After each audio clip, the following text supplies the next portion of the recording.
Bonjour mes amis. Alors vous l'aurez compris, aujourd'hui, nouvelle vidéo dehors et nous avons la présence des chevaux derrière moi. C'est très agréable. C'est pas les miens, ce sont mes invités temporaires et je les accueille avec grand plaisir. Voilà, ils vont assister certainement à la vidéo, ils sont très curieux, ils sont adorables. Alors, aujourd'hui, je voudrais vous parler de quelque chose qui nous concerne tous, évidemment. C'est-à-dire cette comparaison que l'on pourrait établir entre l'adolescence humaine et l'état adolescent de l'être humain face à l'énergie d'aujourd'hui. L'indice qui marque le passage de l'adolescence humaine à l'âge adulte, c'est le moment où la personne va pouvoir dire: je me dissocie aujourd'hui librement de tous les modèles qui m'ont été montrés, de tous les principes éducatifs qui m'ont été donnés. Je n'en veux pas du tout à ma famille. Ils ont fait ce qu'ils ont pu et ils ont fait ce qu'ils pensaient être le meilleur.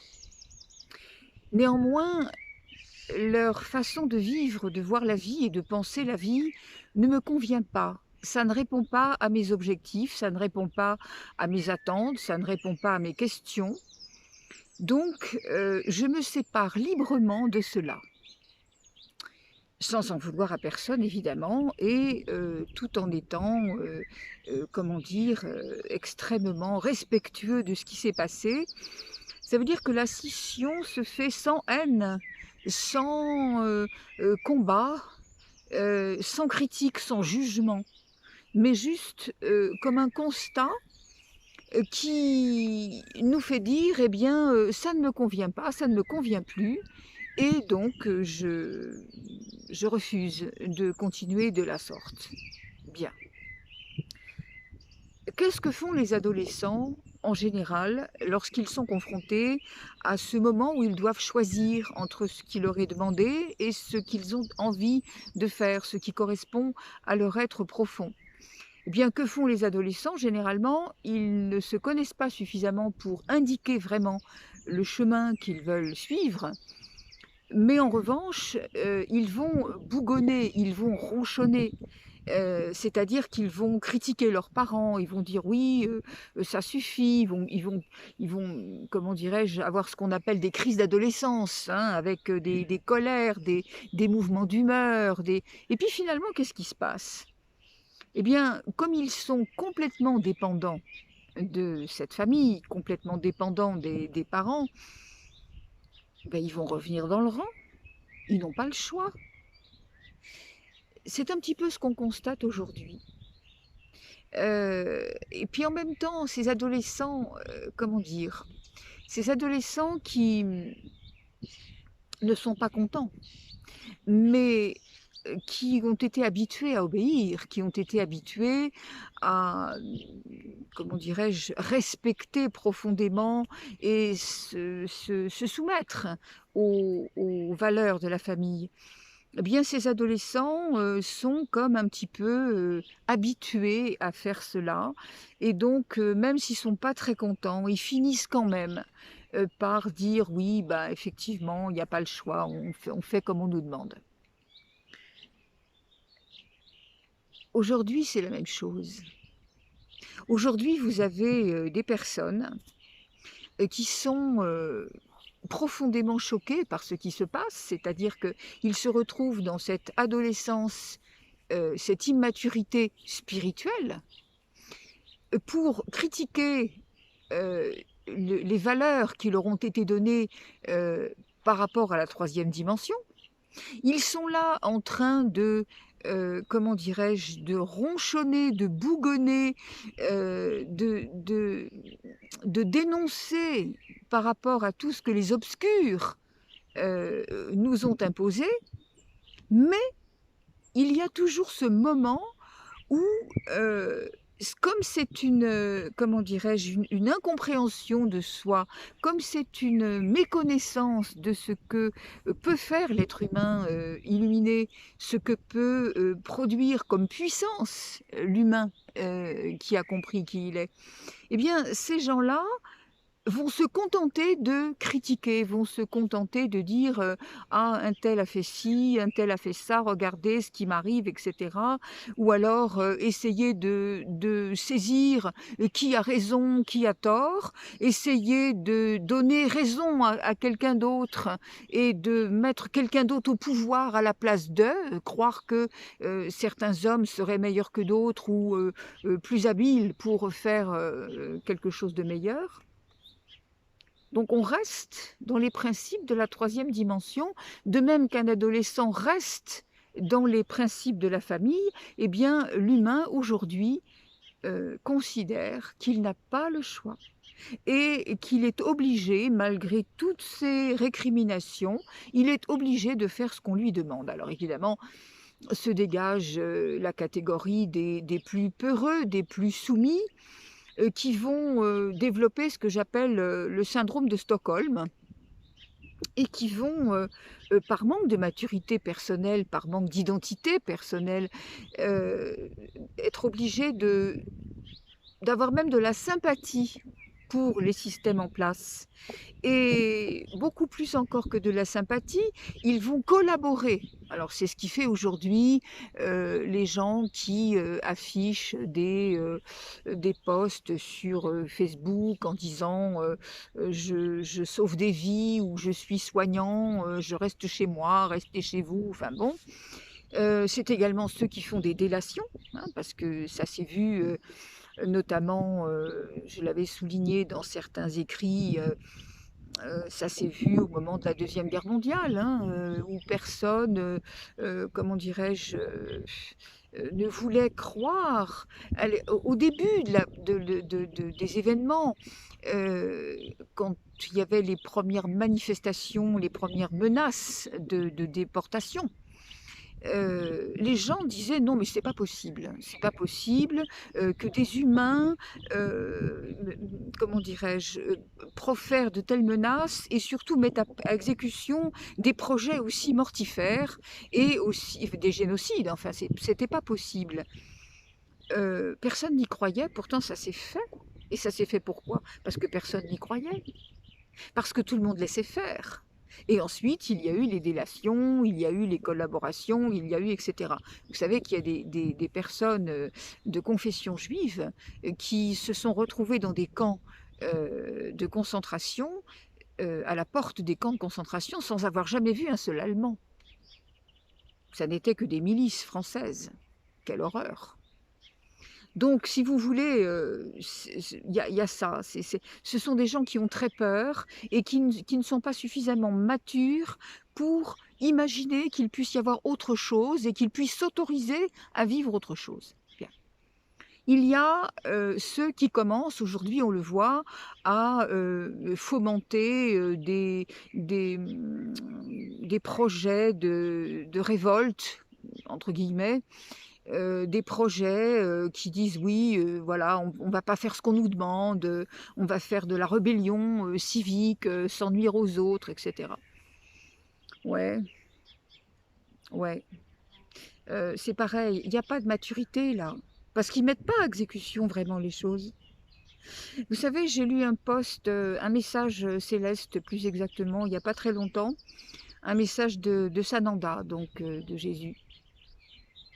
Qui disait, parce que la question lui était posée sur justement à propos de ces contrôles, comment faire quand on est un être évolué, qu'on n'a pas peur de rien du tout et que on n'a pas à se soumettre à cet état comment dirais-je, de dictature qui s'est installé.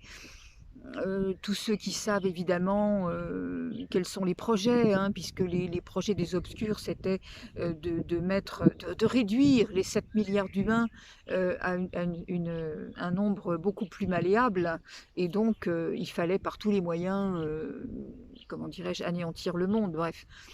Bon, ça se fera pas, ça peut pas se faire parce que bien entendu, les êtres galactiques qui nous et la communauté, des frères de lumière qui nous assistent ne permettront jamais une telle chose, bien évidemment. Mais, comment dirais-je? Tous ces gens qui veulent faire quelque chose et qui alors la question était posée à Sananda, en disant: «Qu'est-ce qu'on peut faire pour nous qui avons compris, qui n'avons pas peur? Qu'est-ce qu'on peut faire?» Et Sananda répondait: «Mais faites ce que vous avez à faire et mettez-vous dans votre bulle d'invisibilité». Ah, j'ai trouvé ça très joli, parce que c'est ce que je fais depuis le début. Et depuis le début, bah, j'ai jamais eu aucun contrôle. Pourquoi? Bah, parce que les contrôles, sont, comment dirais-je, faits à partir d'une énergie très basse et que cette énergie très basse ne peut pas toucher, les personnes qui sont dans une énergie, différente. Ça ne peut pas, c'est incompatible, hein. Je vous avais expliqué le principe de l'aimant, c'est-à-dire que les énergies s'attirent et se ressemblent. Donc, quand vous mettez sur un aimant, quand vous mettez un morceau de métal, ça prend. Si vous mettez du caoutchouc, ça glisse. Parce que c'est pas la même chose, et c'est incompatible, ça peut pas. Donc, quelqu'un qui est aujourd'hui dans une fréquence assez élevée, lumineuse, une fréquence d'amour, une fréquence d'ouverture, ne peut pas être, comment dirais-je, victime de choses qui sont beaucoup plus basses, parce que ça ne peut pas se rencontrer, ça ne peut pas se faire. Bien. Et puis, on est là dans cette période où justement on nous demande de faire des choix. Ça veut dire qui vous êtes. Mettez-vous en accord avec ce que vous êtes. Mettez-vous en accord avec ce qui vous correspond. Faites, soyez congruents, soyez en accord avec ce que vous pensez, mettez vos mots, mettez vos actes, mettez tout cela, tout ce que vous faites dans la vie, mettez-le en cohérence avec ce que vous faites et ce que vous démontrez. Quand vous avez compris que vous êtes inaltérable, c'est même pas la peine d'aller critiquer un tel parce qu'il a fait telle chose, ou d'aller se plaindre parce que, alors encore, comme je l'avais dit sur beaucoup de vidéos et sur beaucoup de textes, ne critiquez plus personne. Vous allez voir des choses épouvantables et elles vont se produire inévitablement. Pour quelle raison? Ben parce que ce qu'on disait à l'instant, ce sont des adolescents, ce sont des enfants qui grandissent sur le chemin de la spiritualité. Comme tous les enfants et comme tous les adolescents qui refusent ce qu'on leur fait faire, eh bien au départ, ils le refusent maladroitement. Ils le refusent dans la rébellion, dans le combat. Évidemment, ça ne peut aboutir à rien. Bien sûr que ça ne peut aboutir à rien. Mais néanmoins, c'est comme ça. C'est comme ça que c'est obligé que ça passe par ce chemin-là. Voilà. Donc, il y a toujours un moyen. C'est pas la peine de dire: «Mais qu'est-ce qu'on peut faire, contre, ce qu'on voit? On n'est pas d'accord, on trouve ça épouvantable et puis il y a tellement de travail qui semble devoir être accompli, pour que les gens enfin comprennent, s'ouvrent et grandissent». Ne vous désespérez pas. Vous ne pouvez pas, encore une fois, parler. Ça n'est pas possible, hein, on l'a déjà dit 1000 fois, ça n'est pas possible, vous ne serez ni compris, ni écouté et mieux que ça, vous serez vilipendé parce que, les adolescents dont je parle, les gens immatures aujourd'hui, qui se réfugient bah, dans le 1er degré de la lettre, ces gens qui ne voient que la surface des choses et qui ne réagissent qu'en fonction de ce qu'ils savent et de ce qu'ils ont appris, donc dans la surface des choses. Ces personnes, pourquoi voulez-vous qu'elles puissent vous entendre et qu'elles puissent vous comprendre? Donc elles vont imaginer qu'une autre manière de faire et de penser est impossible, hein. Tous les enfants, croient que les gens pensent comme eux. Donc si quelqu'un parle autrement, c'est forcément quelqu'un qui est mauvais et qui veut les contraindre. En plus, je vous l'ai déjà dit, la lumière fait peur à l'ombre. Donc si vous commencez à parler à des gens qui ne sont pas prêts à vous entendre, on va se moquer de vous, on va vous critiquer ouvertement, on va même vous insulter, parce que là aussi, vous le savez, ça aussi, ça a été dit, la lumière fait peur à l'ombre et l'ombre se révolte toujours avec les moyens qu'elle connaît, c'est-à-dire la violence, la bassesse. Il n'y a pas il y a pas de chose qui soit faite dans un combat, heu, juste, c'est-à-dire avec des manières, pacifiques. Pas possible. Donc, qu'est-ce qui se passe? Eh bien, c'est très simple, quand vous voyez quelque chose qui ne va pas, vous avez toute possibilité d'aller dans votre cœur et de mettre la lumière sur ce que vous voyez.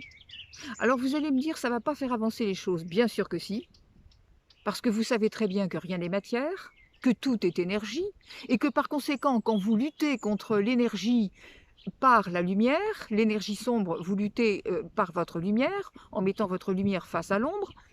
Évidemment que ça, comment dirais-je? Que ça fait reculer l'ombre. Bien entendu, c'est obligé. Alors, très simplement, chaque fois que vous vous sentez dépendant de quelque chose, tout de suite, c'est cela en vous qu'il faut enlever. Donc dès que vous sentez que quelque chose, vous contraint et qu'il vous semble ne pas avoir le choix, tout de suite, c'est quelque chose à transmuter en lumière en vous. Parce que avant de voir ce qui ne va pas chez les autres, comprenez bien que c'est ce qui se, comment dirais-je? C'est ce qui se, heu, montre, ce qui revient en surface pour vous. Donc, tout de suite, on transmute en lumière. Tout de suite, vous demandez à vos guides, tout de suite, vous allez dans votre noyau de lumière et vous demandez la guérison de cela pour vous.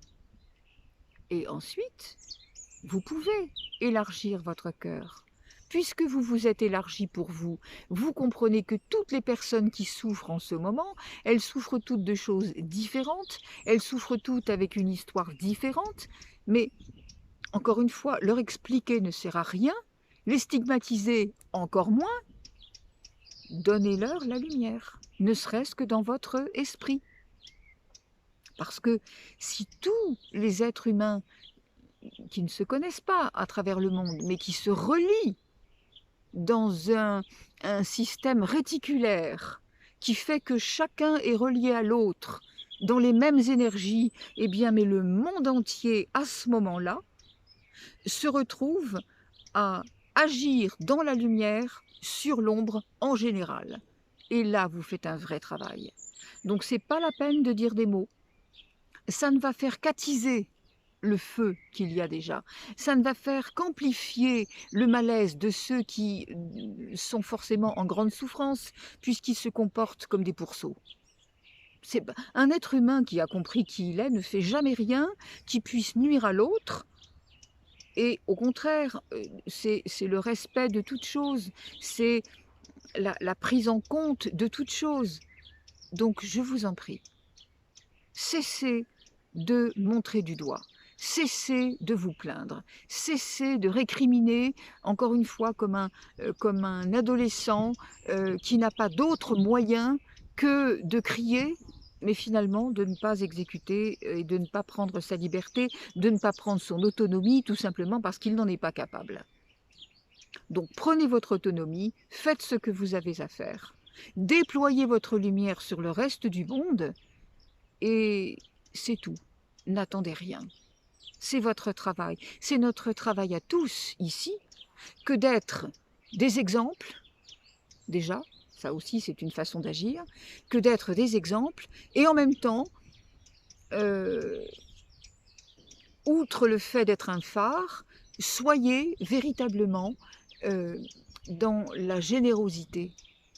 Vous ne ferez pas avancer les choses par le combat, vous les ferez avancer en étant rayonnants. Vous êtes tous capables de le faire. Vous êtes tous capables de gérer vos émotions. Il n'y a que l'humain qui puisse être blessé. L'être divin que vous êtes ne peut pas être blessé. Il est inaltérable. Chaque fois que vous avez mal, c'est qu'il y a quelque chose en vous qui a besoin d'être guéri et qui appelle à la reconnaissance à l'intérieur de votre cœur de la lumière qui s'y trouve, et pour vous, et pour le reste du monde. Je vous laisse avec tout ça pour aujourd'hui. Nous y reviendrons. À très bientôt.